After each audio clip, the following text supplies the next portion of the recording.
What is going on, everybody? My name is Japes, and welcome to another episode of my Path to Power. I still have the same team as I did yesterday. We're in the best of the best cup, and I kind of want to talk about this team and some of the comments that I got. It was really kind of interesting. You know, on the other videos when I use the 3-5-2 team, I get comments that say, Japes, change up the formation.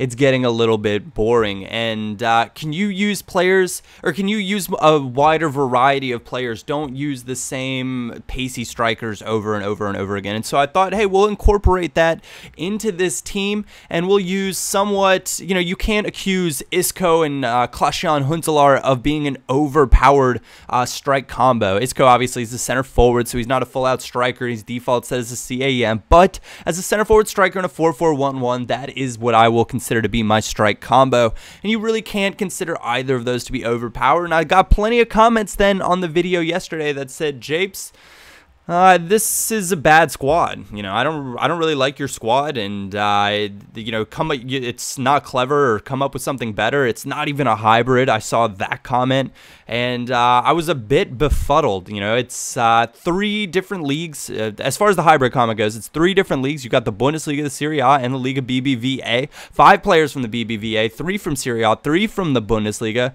or 5 from the Bundesliga, excuse me, 3 from Serie A and 3 from the BBVA, making it a very much so a hybrid in my most humble opinion, of course. And you know, the players aren't your standard overpowered players, your Balotellis, your Neymar, that sort of thing. And I was kind of confused, you know, because it's very fun on Ultimate Team to be able to use different players and to try different players out. You know, Ultimate Team can get kind of stale if you use the same type of player over and over and over again.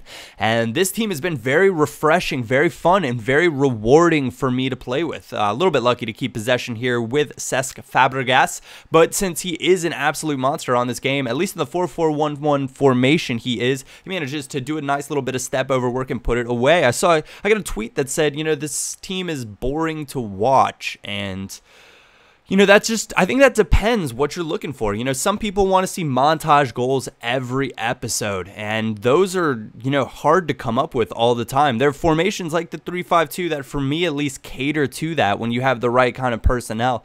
Now, this formation, I suppose I could work on doing that, but I'm going to lose more games, and frankly, I'm enjoying playing good quality FIFA football, I guess is what how I'd classify it. Just absolutely going on a demolition job over my opponents, getting over 65% on possession in most of these matches, and playing a wonderful build-up, passing, wannabe Barcelona-esque style.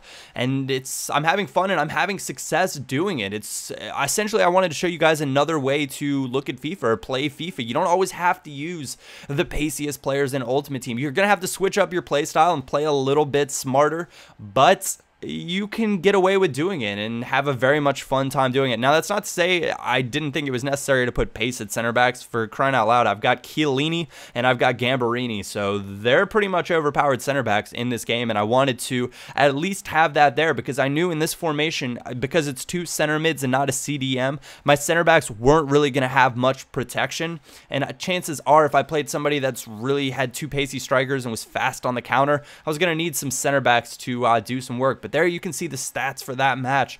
Absolute demolition job.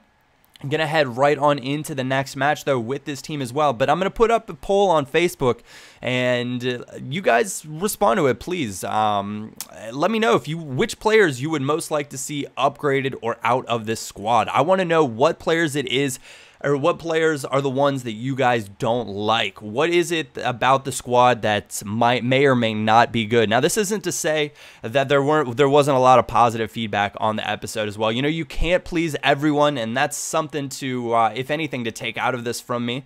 But all in the same, there's, you know, if I can make a few changes and make the squad more enjoyable, I'm happy to do that. You know, I did the Facebook poll before that said, you know, pick your leagues, and I picked, you know, the 3 leagues that were at the top. Obviously, not the Empower one. I mentioned that yesterday, as that was a near impossible league, but like this goal right here, lovely bit of build-up play and passing, absolutely shredding through a defense, cross in off of a 1-2 between Schürrle and Farfan, nods home at the near post. I actually rather like that goal, and I guess this is more of a competitive-esque style of FIFA. It's not so much much on for the, the rampant showboat skilling style that you see a lot from Ultimate Team. This is, more of a, hey, I want to win games, I want to win tournaments, and I want to play good, solid football. Now, if you guys are looking for more of a, a montage-esque team, I can work a few more skillers in here and try to go for the outrageous goals. I'm going to get scored on a heck of a lot more. I'm going to give up a lot more counterattacks and that sort of thing. So it really all depends. And what's kind of cool is this is a team where most people would come up against it and say,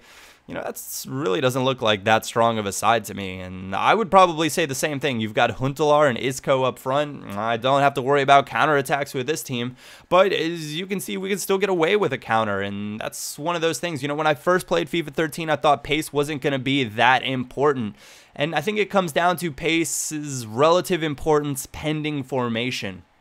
So that's something that I'm going to have to look into more in the future and fully try to decipher what I think about that. Isco beating the keeper, having enough pace to run by Sanya, and a cheeky little flick into the back of the net for the final goal of this episode in the 76th minute. So I will put up a poll on Facebook. Let me know which players you don't like in this squad, or I'll do a poll of one's going to be keep, one's going to be sell. So if you want a certain player to stay big time, vote in the keep poll.